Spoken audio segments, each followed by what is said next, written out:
तो मनोज तिवारी जी ने north east Delhi में 1 रुपये का कोई काम नहीं कराया। एक आदर्श प्रधानमंत्री आदर्श ग्राम नीति के तहत एक एक गांव दिया गया था कि आप इस गांव को ले जाइए और बहुत अच्छे से इसे विकास कीजिए, डेवलपमेंट कीजिए और अच्छे से संभाल कर रखिए, जिससे कि हाँ आने वाले समय में लोग नाम ले कि हाँ ये प्रधानमंत्री नरेंद्र मोदी का आदर्श ग्राम है। आगे देखिए ना, केवल एक बोर्ड बना के छोड़ दिया है। अच्छे दिन आने वाले हैं तो अच्छे दिन आने वाले हैं, तो भिखारी भी सोचा होगा ना हमारे भी अच्छे दिन आएगा, वो कबाड़ी वाला भी सोचा होगा हमारे अच्छे दिन आएंगे, वो पूंजीपति भी लोग सोचे होंगे, मिडिल क्लास भी सोचा होगा अच्छे दिन आएंगे। किसके अच्छे दिन आए?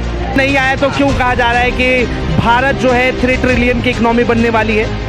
हाँ, ये बात बहुत बढ़िया पूछा है आपने। अगर मनीष कश्यप जैसा इंसान अगर कहता है कि मनोज तिवारी ने अच्छा काम किया है तो कह सकता है कि न्याय की मूर्ति पर जैसे पट्टी बंधा है ना, वैसे उसके भी आंख पे पट्टी बंध गया है। ठीक है, वो इंसान अच्छा था, पता नहीं क्या जरूरत आन पड़ी की उधर जाके सट गया भैया। 543 सीटें भारतीय जनता पार्टी की है, लेकिन कम से कम विकास तो करे।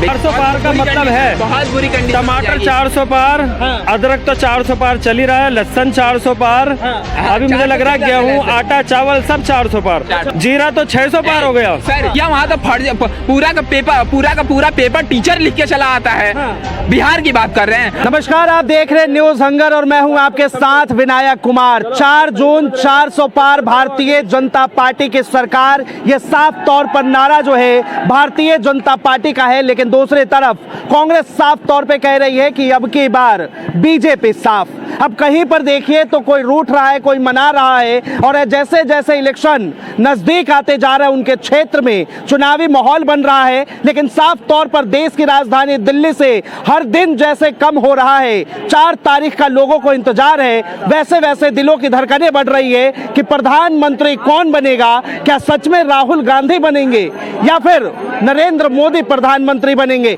इस चीज को लेकर आम जनता है, कोई बिहार से है, कोई यूपी से है, कोई दिल्ली से है, कोई कहीं से है, लेकिन सब देश के अंदर से ही है। सबसे पहले जुड़ेंगे, बातचीत करेंगे। क्या नाम है आपका? खालिद चौधरी। अच्छा, कहाँ से है चौधरी साहब? मैं दिल्ली से ही हूँ। दिल्ली से हैं? वाला यूपी का हूँ, मतलब जन्म तो दिल्ली में ही हुआ है। दिल्ली में ही हुआ है। दिल्ली में कहाँ पे रहते हैं? कौन सा लोकसभा है? North east Delhi. North east. Kanhaiya Kumar versus Manoj Tiwari. Manoj Tiwari वही। क्या लग रहा है कि एक तरफ कह रहे कि मनोज तिवारी जो है 5 लाख वोटों से जीत सकते हैं इस बार? बोलने तो उनको तो वो 20 लाख भी बोल सकते हैं, जितना नहीं होंगे वोट इतना भी बोल सकते हैं। क्योंकि ये तो पता नहीं कौन सा नशा मतलब कि करके जो है भाषण देते हैं। और उस दिन एक बार इंटरव्यू में बोला था कि हम जो केजरीवाल की जो योजना है उनको 5 गुना करेंगे, बिजली को 5 गुना करेंगे। और जब बिजली पे सवाल हुआ तो बोल दिया कि नहीं आप राम मंदिर पे बात कर लीजिए। तो इनको तो मतलब ठीक से अपने मुद्दों पर बात करना भी नहीं आता। बताइए, 2 बार के सांसद चुने गए मनोज तिवारी और एक तरफ नए नवेले कन्हैया कुमार, लगता है कि मनोज तिवारी के सामने वो टिकेंगे? तो फिर वही बात मैं बोलूंगा, क्योंकि काफी समय से बीजेपी ने जो है पूरा ट्रेंड चलाया था आईटी सेल के जरिए कि 70 सालों से क्या हुआ, 70 सालों से क्या हुआ। और देश ने ये भी देखा जो 70 सालों से कांग्रेस ने लूटा वो इन्होंने 10 साल के अंदर लूट लिया। अच्छा। तो जनता जाग चुकी है। बात रही मनोज तिवारी की, तो मनोज तिवारी जी ने नॉर्थ ईस्ट दिल्ली में 1 रुपये का कोई काम नहीं कराया। अगर आप चाहो तो जाके गली गली कूचे कूचे जाकर और सबसे पूछिए कि मनोज तिवारी ने क्या क्या काम किया है। मनोज तिवारी 1 नंबर का झूठे सांसद हैं। अभी पीछे खजूरी के अंदर जो रेड माइनस थे उनका घर तोड़ा था, उनको कई बार वादा कर दिया। कभी कहते हैं कि जो प्रधानमंत्री आवास योजना उसके जरिए आपको घर दिलाएंगे। अच्छा। हाँ, बस उनको आश्वासन देना आता है, झूठ बोलना आता है, उसके अलावा कुछ नहीं आता। समस्या है आपके क्षेत्र में? आप मनोज तिवारी की बात करते हैं। मनोज तिवारी का जो आदर्श ग्राम है वो है सभापुर चौहान पट्टी।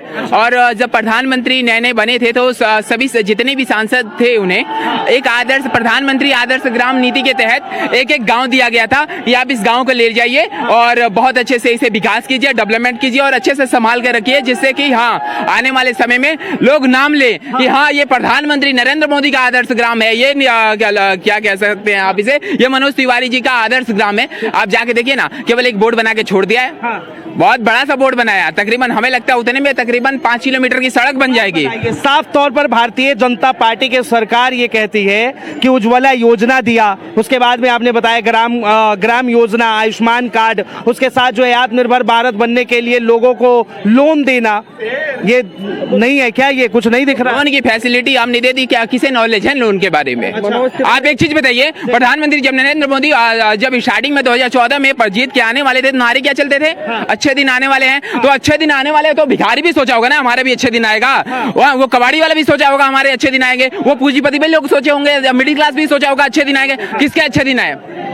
टाटा बिरला अंबानी के आ गए भाई। नहीं, किसके अच्छे दिन आए? आप एक चीज देख लीजिए, अच्छे दिन नहीं आए तो क्यों कहा जा रहा है कि भारत जो है 3 ट्रिलियन की इकोनॉमी बनने वाली है? हाँ ये बात बहुत बढ़िया पूछा है आपने। आप इकोनॉमी की बात करते हैं ना, तो इकोनॉमी का जो लेवल है ना वो केवल ग्राफ में दिखता है, ठीक है। जमीनी स्तर पे वास्तविकता उठा के देख लीजिए। इकोनॉमी के बारे में देखिए ना, यहाँ पे जितने भी लोग मौजूद हैं सबको एक नॉर्मल क्या ऑब्जर्वेशन करके देख लीजिए, किसकी यहाँ की इकोनॉमी पता चल जाएगी आपको। नेशनल स्तर पे मत देखिए अभी, आप अभी अपने घर को लेके चलिए ना, आप अपने समाज को लेके चलिए, सोसाइटी के राष्ट्रीय स्तर पे मजबूत हो रहा है तो बहुत अच्छी बात है। एक बात बताइए, अभी नए नवेले बीजेपी के एक नेता है मनीष कश्यप, हाँ नाम सुना होगा आपने? बिल्कुल सुने हैं, जानते हैं। साफ तौर पर अभी एक वीडियो डालते हैं और उसमें कहते हैं कि मनोज तिवारी ने इतना काम किया है, फ्लाईओवर बनवा दिया है नॉर्थ ईस्ट के लोगों के। अगर मनीष कश्यप जैसा इंसान अगर कहता है कि मनोज तिवारी ने अच्छा काम किया है तो कह सकता है कि न्याय की मूर्ति पर जैसे हम पट्टी बंधा है ना, वैसे उसके भी आंख पे पट्टी बंध गया है, ठीक है। वो इंसान अच्छा था, पता नहीं क्या जरूरत आन पड़ी कि उधर जाके सट गया भैया, और सटने से नहीं होगा, करने से होगा। और इन्होंने कुछ किया नहीं है। आगे उन्हें कहिए ना कि हाँ आप तो आते हैं भैया मर्सिडीज BMW से, केवल रास्ते से घूम के चले जाते हैं, कभी जमीनों पे उतर के नीचे में जाके देखिए ना कि विकास हुआ है कि नहीं हुआ है। हाँ विकास नहीं हुआ। चीज बताइए, जब कोई यहाँ से प्रधानमंत्री का काफिला गुजरेगा ना तो पूरा सड़क खाली कर दिया जाता है। तकरीबन 5 किलोमीटर के एरिया को पूरा पूर्ण रूप से खाली कर दिया तो प्रधानमंत्री को लगेगा हाँ हमारा इलाका जो है बहुत ज्यादा डेवलपमेंट हुआ है। लेकिन जो नॉर्मल इलाके हैं वहां पे जाके थोड़ी ना उन्हें घूमने का मौका मिलता है। आप तो देख सकते हैं कि जब फॉरेन से कोई मिनिस्टर घूमने आता है, कोई प्राइम मिनिस्टर आता है या प्रेसिडेंट आता है, तो सड़कें अगर इस साइड खराब होती है तो बड़ा बड़ा होर्डिंग लगा दिया जाता है, और होर्डिंग के पीछे जो गंदगी है उसे अंबार बना के छुपा दिया जाता है। तो ये भी सारी चीजें हैं सर, क्या बोला जाए। क्या कहेंगे इस बार जो है 400 पार का नारा है? 400 पार तो देखो भाई होगा, भगवान करे वो 400 पार कह रहे हैं ना। 543 सीटें भारतीय जनता पार्टी की आए, लेकिन कम से कम विकास तो करे। अच्छा विकास करे भैया, ठीक है। कम से कम प्रधानमंत्री कि विकास नहीं हो रहा है देश में। अरे भाई जनता विकास समझ चुकी हुआ है है। 400 पार का जो मतलब है, शायद अभी मुझे लग रहा है जनता समझ चुकी है। 400 पार का मतलब है बहुत बुरी कंडीशन, टमाटर 400 पार, अदरक तो 400 पार चल ही रहा है, लहसुन 400 पार, अभी मुझे लग रहा है गेहूं आटा चावल सब 400 पार। तो जनता 400 पार का मतलब समझ चुकी है।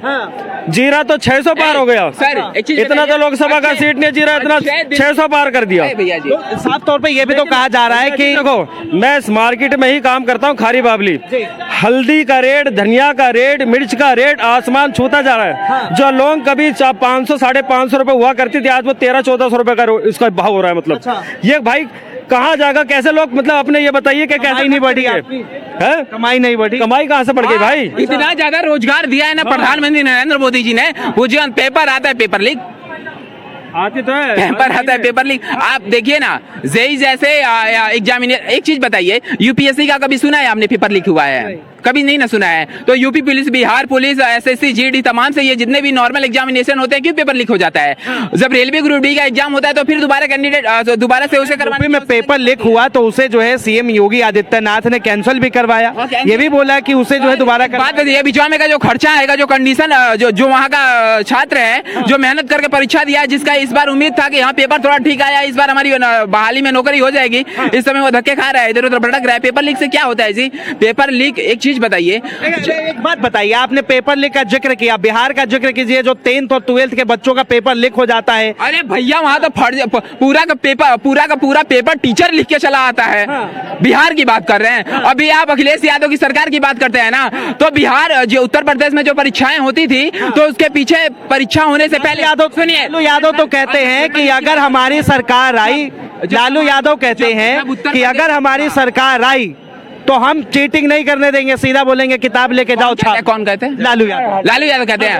अब लालू यादव को क्या लगता है कि हाँ, अब आपको क्या लगता है कि लालू यादव फिर से उस सिस्टम में आ पाएंगे कि हाँ, जिस समय वो स्टेट के मुख्यमंत्री थे, राबड़ी यादव मुख्यमंत्री थी, तो चारा घोटाला करके बैठ गए लोग, और इस समय कहते हैं कि दोबारा से सिस्टम में आ जाएंगे तो सिस्टम सुधार देंगे। जिस समय जनता अवसर दी थी उस समय कहाँ थे? कहाँ चले गए थे? सोने चले गए थे कि कुंभकर्ण की निद्रा उनके आंख पे विराजमान हो गई थी कि जगह ही नहीं थे। आप कहते हैं ना, उत्तर प्रदेश में जब आप बात करते हैं कि पेपर लीक के मसले पे, तो आप खुद सोचिए ना, 2014 में जब सपा की गवर्नमेंट थी तो जब पेपर लीक नहीं, जब 10वीं 12वीं के एग्जामिनेशन की अभी आपने बात की है, तो 10वीं 12वीं में जानते हो क्या होता था? परीक्षा में 1 घंटे पहले एंट्री मिल जाती थी और एंट्री मिलने के बाद सभी स्टूडेंट और सभी छात्रों से यह कहा जाता था कि आप 1,000 रुपया 2,000 रुपया दे दीजिए सुविधा शुल्क के नाम पे। आप सुविधा शुल्क के नाम पे 1,000-2,000 रुपया दे दीजिए और हम आपको फैसिलिटी देंगे। और फैसिलिटी क्या होती थी कि आपको पहले का एक दूसरे का भी सरकार के मोदी सरकार के और भी बहुत सारे काम है, चाहे 370 हो, उसके साथ जो है राम मंदिर। 370 पे मुझे याद है अभी तो 3 मिनट अभी बीजेपी चुनाव ही नहीं लड़ रही है भाई। ये खुद ही फंसेंगे। अच्छा, कैसे फंसे? आप 370 की बात करते हैं। 370 से क्या आपको क्या फैसिलिटी मिल गई है?